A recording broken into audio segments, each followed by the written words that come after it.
কি হয়েছে আপনার মা এক বের করে দিয়েছেন কেন বলেন তো? বের করে আবার কিনতে আমার মা আমি গেছি পুরো কাজ করবে তখন সার বয়ে মিল হয়ে 1 টাকা নিছি আমি শুনে কিন্তু ভালো হলো তাহলে 1 টাকা নিছি তা আবার আসে পরে আবার আসে এই বৌকি পালা নিয়ে গন্ডগোল সৃষ্টি হয়ে গেল হওয়ার পর আসে বুঝে যা হয়েছে তাও খাও আবার ওই ভিন্ন হয়ে খাসো 15 দিন ভিন্ন হয়ে খাসো তা ভিন্ন হয়ে খাবো তো এক বাইতে হবে না একটা আসে একটা থাকো তা ভিন্ন হয়ে খাসা আর মাতে জমি 100 জমি বেশ হলো 10,000 টাকা বই টুমি পালে ফুলে আসার টাকা করতে 50,000 টাকা ফুটেছি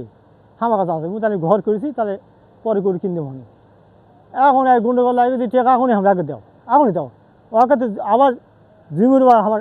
দাঁড়িয়ে জমির উপরে টাকা নিয়ে আসে আইসে আবার দিয়ে এখন গাড়ি দিব তাই এখন গাড়ি দিব তুই ওটা বাড়ি করতেছ আমার চাষা করি তাহলে ওটা যা কাজ গাড়ি করে দিই তাহলে 3,000 টাকা লাগবে 9 জনকে আগে চলে গাড়িটা করে দিই ওটা এখনই দেও এই সববেলা টাকা আমি গুনে দিছি যে টাকা গুনে দিই তাহলে ওই 3,000 টাকা দাও ওটাও দিছি দেওয়া বাড়ি করে দিছি